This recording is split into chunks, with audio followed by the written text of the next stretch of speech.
नमस्कार दोस्तों, जय हिंद जय भारत। हम अध्ययन कर रहे हैं जेंडर, विद्यालय और समाज। इस पेपर के अंतर्गत आज हम जेंडर विखंडनात्मक सिद्धांत के बारे में अध्ययन करेंगे। देखिए, जो जेंडर विखंडनात्मक सिद्धांत है, ये विखंडनात्मक सिद्धांत के द्वारा ही प्रतिपादित है। जो जैक्स डेरिया है, इन्होंने विखंडनात्मक सिद्धांत जेंडर डिकॉन्स्ट्रक्टिव थ्योरी का निर्माण किया था। तो यहां पर डिकॉन्स्ट्रक्टिव थ्योरी के माध्यम से ही हम जेंडर विखंडनात्मक सिद्धांत के बारे में चर्चा करेंगे।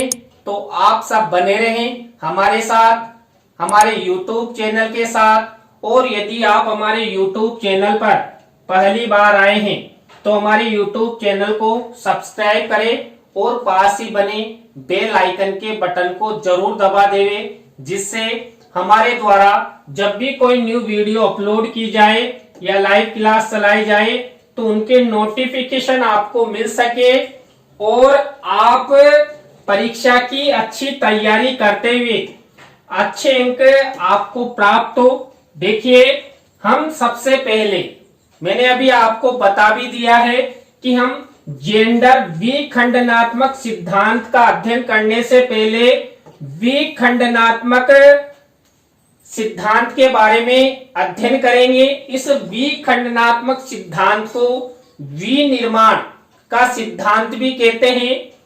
विखंडनात्मक या विनिर्माण सिद्धांत जैक्स डेरिया द्वारा प्रतिपादित किया गया था। जैक्स डेरिया एक दर्शन शास्त्री थे। दर्शन के ज्ञाता होने से इन्होंने विखंडनात्मक सिद्धांत का प्रतिपादन किया। जैक्स डेरिया का दर्शन शास्त्र एक जटिल साहित्यिक आलोचनात्मक विधि है जो विनिर्माण की आवश्यकता की धारणा से उभरी है। देखिए, हम किसी भी प्रकार का निर्माण करते हैं, उस निर्माण में विभिन्न पहलू होते हैं, विभिन्न भाग होते हैं। उन भागों का अध्ययन हमारे द्वारा किया जाता है। देखिए, हम जब मकान का निर्माण करते हैं तो मकान निर्माण से पहले हम विभिन्न तथ्यों के बारे में अलग अलग विभाजित करके डिवाइडेशन करते हुए हम अध्ययन करते हैं कि मकान निर्माण के लिए पैसा कहां से आएगा, इसका जो बनाने वाला मिस्त्री है वो कौन होगा, कौन कौन से मजदूर लगाए जाएंगे, कौन मकान निर्माण के समय इसका ध्यान रखेगा, आवश्यक मटेरियल कहां से लाए जाएंगे। तो इत्यादि विषयों पर जब हम अध्ययन करते हैं, यानी कि खंड खंड करके किसी भी वस्तु, पदार्थ या तथ्य के बारे में जब हम अध्ययन करते हैं तो वहां पर हम विनिर्माण या विखंडनात्मक तथ्यों का अध्ययन करते हैं। तो जो जैक्स डेरिया है, जैक्स डेरिया एक दर्शन शास्त्री थे और उन्होंने एक जटिल साहित्यिक आलोचनात्मक विधि का प्रतिपादन भी किया था। और देखिए, जब हम किसी भी वस्तु, पदार्थ या तथ्य की संरचना का अलग अलग भागों में डिवाइडेशन करके अध्ययन करते हैं तो कई तरह की परेशानी होती है। तो यहां पर, इसलिए यहां पर जो जैक्स डेरिया है उसके द्वारा जो प्रतिपादित साहित्य है उसको जटिल माना है, क्योंकि जीवन में प्रत्येक कार्य आसानी से नहीं हो सकता। जीवन में कार्य करने के लिए अनेक समस्याओं से गुजरना होता है, उनका अध्ययन करना होता है और उनके समाधान के उपाय करना होता है। तो यहाँ पर जैक्स डेरिया का जो विखंडनात्मक सिद्धांत या विनिर्माण सिद्धांत है, ये बहुत ही उपयोगी है। सभी अवधारणाएं भी द्विआधारी रूप में आती है जो एक दूसरे के विपक्ष में होती है। देखिए, जीवन में हम जो भी अवधारणाएं किसी भी वस्तु, पदार्थ या तथ्य या सामग्री के बारे में जब अध्ययन करते हैं तो सब वस्तु पदार्थ या तथ्य का द्विधारी रूप यानी कि सकारात्मक और नकारात्मक, सदुपयोग दुरुपयोग सभी पहलू दो रूपों में हमें दिखाई देते हैं। हम जीवन में जो भी कार्य करते हैं उन कार्यों के सकारात्मक प्रभाव भी दिखा देते हैं, प्रतिकूल प्रभाव भी दिखाई देते हैं। तो विखंडनात्मक सिद्धांत में भी यही जैक्स डेरिया ने प्रतिपादन करने का प्रयास किया है। जैसे भाषा होती है, देखिए प्रत्येक मनुष्य के लिए भाषा अति आवश्यक होती है, भाषा के द्वारा ही वो संप्रेषण होता है। तो यहाँ पर भाषा का उदाहरण दिया गया है। भाषा एक संप्रत्यय को दूसरे संप्रत्यय पर विशेषाधिकार प्रदान करती है। देखिए जिस बालक में या जिस व्यक्ति में भाषा होती है यानी कि वो भाषा बोलने लगता है, तो सबसे पहले उसने भाषा बोलना प्रारंभ किया तो वो धीरे धीरे दूसरे संप्रत्यय यानी कि दूसरे तरह के कार्य या किसी अन्य व्यक्ति से संप्रेषण की योग्यता प्राप्त कर लेता है। तो भाषा के माध्यम से एक संप्रत्यय से दूसरे संप्रत्यय में जाया जा सकता है। उनका यह विखंडनात्मक या विनिर्माण सिद्धांत इस मान्यता को स्वीकार करता है कि अर्थ हमेशा अनिश्चित होते हैं। देखिए किसी भी शब्दार्थ यानी शब्द का जब हम अर्थ ज्ञात करते हैं तो अर्थ कई तरह से कई रूपों में निकलता है। चाहे आप हिंदी के शब्दार्थ ले लीजिए या अंग्रेजी के शब्दार्थ ले लीजिए या संस्कृत के शब्दार्थ ले लीजिए, सभी में जो शब्दों का अर्थ निकलता है वो अनिश्चित होता है। क्यों? क्योंकि हम उसे खंड खंड करके अध्ययन करते हैं। इन्होंने विखंडनात्मक या विनिर्माण को विषय तथा अर्थ के मध्य की समालोचना माना है। देखिए जैक्स डेरिया ने जो विखंडनात्मक या विनिर्माण सिद्धांत प्रतिपादित किया, उन्होंने विषय और अर्थ के मध्य को की समालोचना माना है। समालोचना से तात्पर्य होता है हम किसी भी वस्तु पदार्थ विषय सामग्री के बारे में खंड खंड डिवाइड करके उनका अध्ययन करते हैं, उसकी समालोचना करते हैं। मान लीजिए आप बीएड कर रहे हैं, अब आपसे कहा जाए कि आपका जो पाठ्यक्रम है इस पाठ्यक्रम की समालोचना कीजिए, तो आप आपके जितने पेपर हैं, जितने टीचिंग सब्जेक्ट है, उन सब की समालोचना करेंगे कि बीएड पाठ्यक्रम में 10 पेपर चलते हैं, 15 पेपर चलते हैं, कितने टीचिंग सब्जेक्ट लेने होते हैं, कैसे पाठ योजना बनाई जाती है। तो यहाँ पर विषय तथा अर्थ के मध्य समालोचना की जाती है। किसके अंतर्गत? विखंडनात्मक या विनिर्माण सिद्धांत के अंतर्गत। विखंडनात्मक या विनिर्माण अर्थ को विशेष से दूर ले जाता है। देखिए जो अर्थ होता है किसी भी शब्द का अर्थ, वो विखंडनात्मक या विनिर्माण अर्थ को विशेष से दूर ले जाता है। यानी कि वो मुख्य शब्द होता है और जब उसका अर्थ निकलता है तो हमें कई तरह का ज्ञान प्राप्त होता है। विखंडनकारी या विखंडनात्मक या विनिर्माण साहित्य को शब्द खेल नाटक की तरह बचाता है। देखिए जो विखंडनकारी सिद्धांत है या विनिर्माण सिद्धांत है, ये हमारे साहित्य को जैसे शब्द खेल नाटक प्राचीन काल से वर्तमान समय में भी जीवित है। हम उन्हें खेलते हैं, साहित्य का अध्ययन करते हैं और कई तरह के प्राचीन नाटक अभी वर्तमान समय में हम देखते हैं। तो यहाँ पर जो विनिर्माण या विखंडनात्मक सिद्धांत है, ये शब्द खेल और नाटक की तरह हमारे साहित्य का को बचाता है।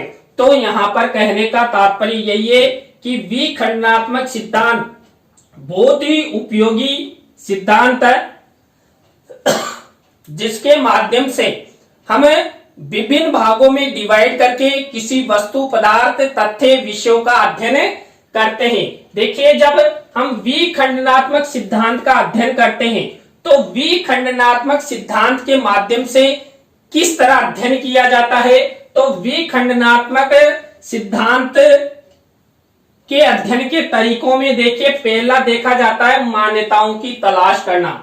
जब हम किसी वस्तु, पदार्थ या तथ्य के बारे में उसको डिवाइड करके अध्ययन करते हैं तो उस वस्तु, पदार्थ या तथ्य या साहित्य की मान्यताओं की तलाश की जाती है कि ये कहां से शुरू हुई, किसने शुरू की और इसका हम कैसे अध्ययन कर सकते हैं, इसमें कौन कौन सी समस्याएं हैं।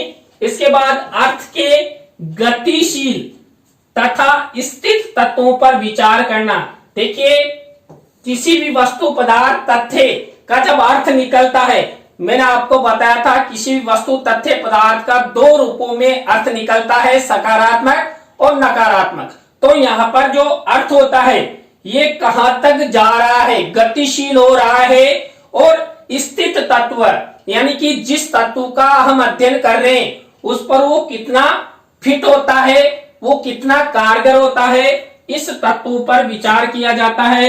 इसी तरह थर्ड तरीका है विषय को प्रासंगिक बनाने के लिए विचार करना। मान लीजिए हम किसी भी विषय का अध्ययन कर रहे हैं, मान लीजिए हम जेंडर भेदभाव के बारे में अध्ययन कर रहे हैं या जेंडर असमानता के बारे में अध्ययन कर रहे हैं या नारी सशक्तिकरण के बारे में अध्ययन कर रहे हैं, तो उस विषय को कैसे प्रासंगिक बनाया जाए, कैसे खंड खंड करके उसका अध्ययन किया जाए और हमारा जो जगत है, हमारा संसार है, ये इसका अध्ययन कैसे करे, लोगों में सकारात्मक विचार लिंग के प्रति कैसे आए, इन सब बातों पर विचार किया जाता है। अवलोकन को वितरित करना। देखिए, हम किसी भी वस्तु, पदार्थ या तथ्य या साहित्य का अध्ययन करते हैं तो उसका अवलोकन करते हैं।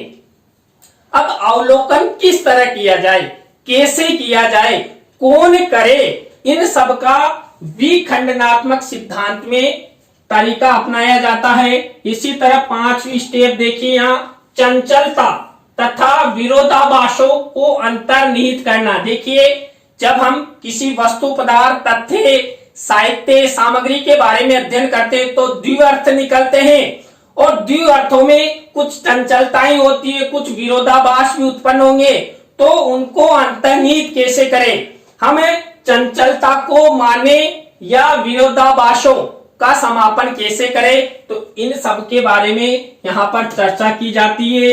इसी तरह द्विअर्थी शब्दों की तलाश करना।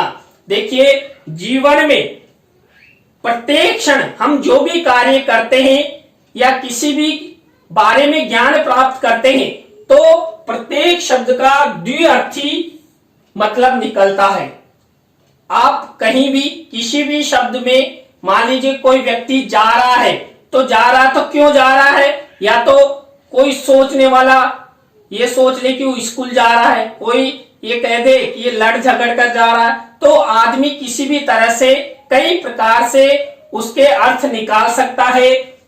इसी तरह सातवां तरीका देखिए, व्यक्तिगत तत्वों को ध्यान में रखना। देखिए, जो विखंडनात्मक सिद्धांत होता है इसमें व्यक्तिगत तत्वों को ध्यान में रखा जाता है और अंतिम तरीका होता है अवतरण का विखंडन करना। जो हमने ये अध्ययन किया इसका हम किस तरह खंड खंड करें, किस तरह अध्ययन के लिए हम सबके लिए, आप सबके लिए सरल हो, जिसके माध्यम से हमें अधिक से अधिक अधिगम हो।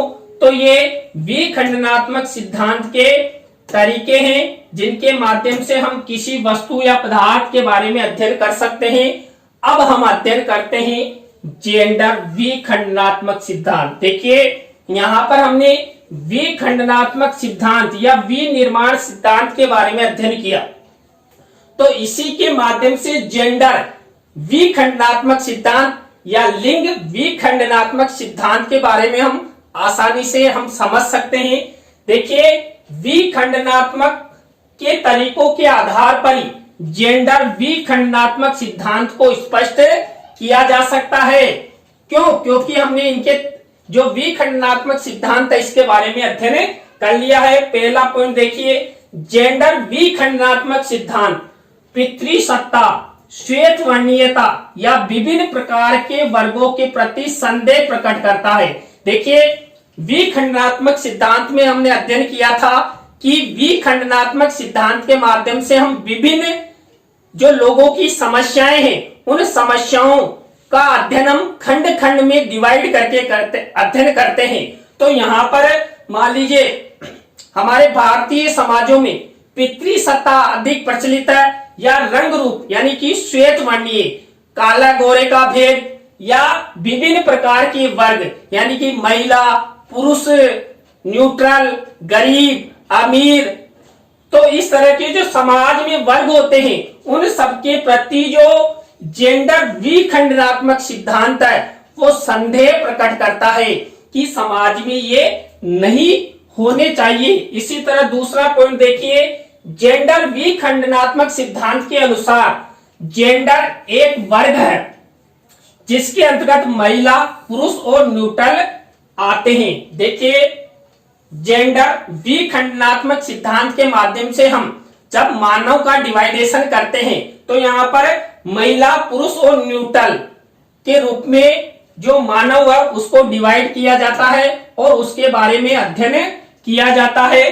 थर्ड नंबर का पॉइंट है, जेंडर विखंडनात्मक सिद्धांत नारीवाद की सभी सत्ताओं को भंग करने की सिफारिश करता है। मान लीजिए नारीवाद की परंपरा क्यों आई, कैसे उत्पन्न हुई, नारीवाद के ऐसे क्या कारण रहे जो नारीवाद की उत्पत्ति के मुख्य कारण बने, तो उन सब के बारे में अध्ययन यहाँ पर जेंडर विखंडनात्मक सिद्धांत के द्वारा अध्ययन किया जाता है। और जो भी नारी के ऊपर जो भी दबाव या शोषण किया जाता है उसको भंग करने की सिफारिश ये विखंडनात्मक सिद्धांत करता है। इसी तरह नेक्स्ट बिंदु है, वह समाज में प्रचलित लैंगिकता, लिंग भेदभाव, नस्लीय वर्ग के आधार पर व्यवधान उत्पन्न करने वाली मानसिकताओं के खिलाफ विखंडन की भूमिका निभाता कौन, जेंडर विखंडनात्मक सिद्धांत। मान लीजिए समाज में लैंगिकता के आधार पर डिवाइडेशन किया जाता है, असमानता की जाती है, भेदभाव किया जाता है, या नस्ल के आधार पर, वर्ग के आधार पर किसी भी प्रकार का कोई व्यवधान होता है तो उस व्यवधान की जो मानसिकता है उसका खंड खंड करके यहाँ पर अध्ययन किया जाता है। जेंडर विखंडन सिद्धांत समाजों में प्रचलित संरचनावाद का भी खंडन करता है तथा आधुनिक सामाजिक सांस्कृतिक तथ्यों के आधार पर लिंग समानता की बात करता है। देखिए, हमने लिंग संरचनात्मक सिद्धांत के बारे में अध्ययन किया था। समाज में जो मानव है उसको पुरुष, महिला और स्त्री का डिवाइडेशन उनके जैविकीय, सामाजिक और सांस्कृतिक आधार पर डिवाइडेशन किया गया था। तो ये जो जेंडर विखंडनात्मक सिद्धांत है ये इसका भी खंडन करता है कि समाज में महिला, पुरुष, न्यूट्रल को संरचना के आधार पर किसी भी प्रकार का कोई भेदभाव नहीं होना चाहिए। सभी लिंग समान है, चाहे पुरुष हो, महिला हो या न्यूट्रल हो। यह सिद्धांत नारी विषय प्रासंगिकता की व्याख्या करता है। देखिए, नारी विषय जो है, मान लीजिए नारी के संबंध में कोई भेदभाव है, असमानता है, कोई चुनौती है, समस्या है, उन सबका अध्ययन यहाँ पर जेंडर विखंडनात्मक सिद्धांत के अंतर्गत किया जाता है। यह सिद्धांत महिलाओं के प्रति पुरुष के नजरिए का खंडन करता है। देखिए, जो जेंडर विखंडनात्मक सिद्धांत है हमारे भारतीय समाजों में या वैश्विक समाजों में क्या होता है, जो पुरुषों का नजरिया होता है वो महिलाओं के प्रति न्यून होता है, यानी कि पुरुष महिला को कमजोर समझता है, वो समाज में आगे बढ़ने नहीं देता। तो यह सिद्धांत पुरुष के नजरिए का खंडन करता है। इसी तरह नेक्स्ट बिंदु देखिए, यह सिद्धांत प्राचीन रूढ़ियों, मान्यताओं का खंडन करता है। देखिए, हमारे भारतीय समाजों में जो भी प्राचीन रूढ़ियां हैं मान्यताएं हैं, अंधविश्वास है, उन सब का खंडन यह सिद्धांत करता है। कौन सा? जेंडर विखंडनात्मक सिद्धांत। और किसकी बात करता है? महिलाओं के चहुमुखी विकास की बात करता है, जिससे महिलाओं का सर्वांगीण विकास हो सके, महिलाओं का शारीरिक, मानसिक, बौद्धिक, आर्थिक, राजनीतिक रूप से समानता युक्त विकास हो सके और उन्हें समाज में अच्छा स्थान प्राप्त हो सके।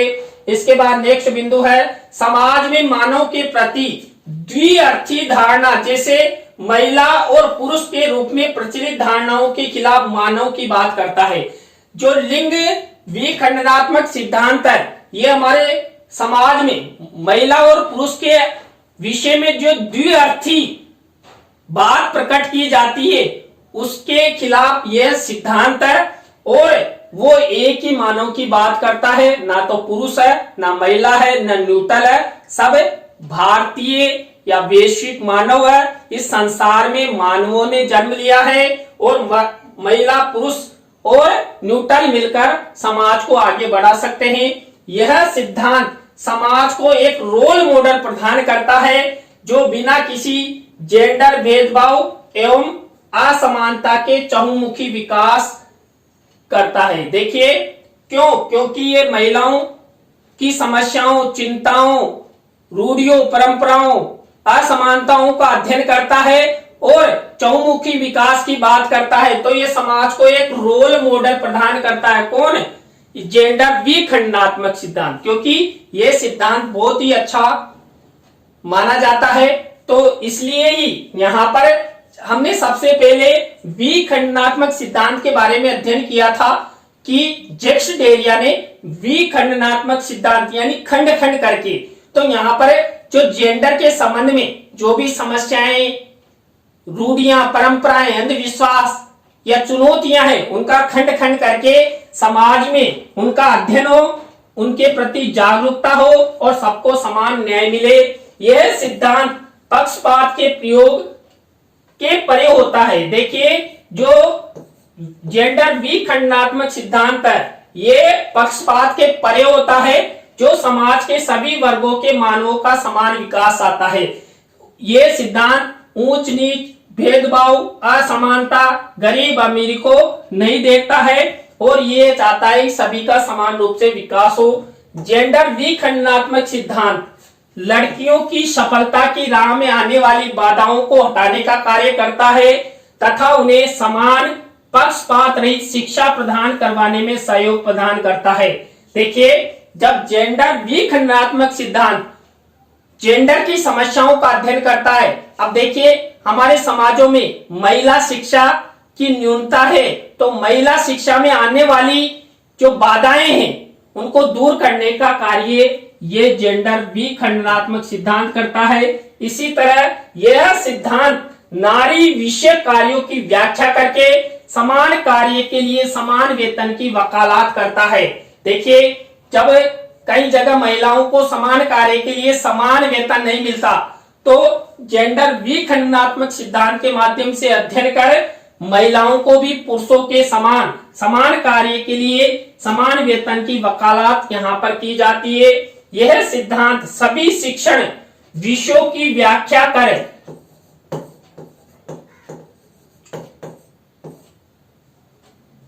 यह सिद्धांत सभी शिक्षण विषयों की व्याख्या कर लड़कों के समान ही लड़कियों को भी विषय प्रदान करने की वकालत करता है, जिससे शिक्षा क्षेत्र में लड़कों के समान ही लड़कियों का विकास हो सके।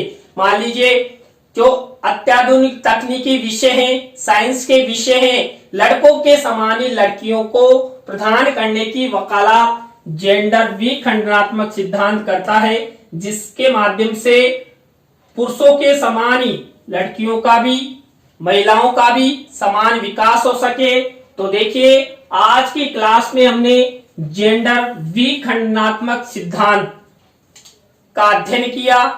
आपको वीडियो कैसा लगा कमेंट्स में हमें जरूर बताएं। यदि अच्छा लगा हो तो लाइक करें, कमेंट्स करें और शेयर जरूर करें। दोस्तों देखिए आप मेरा एक वीडियो शेयर करते हैं तो मुझे अच्छा लगता है और हमारे चैनल का प्रचार प्रसार होता है।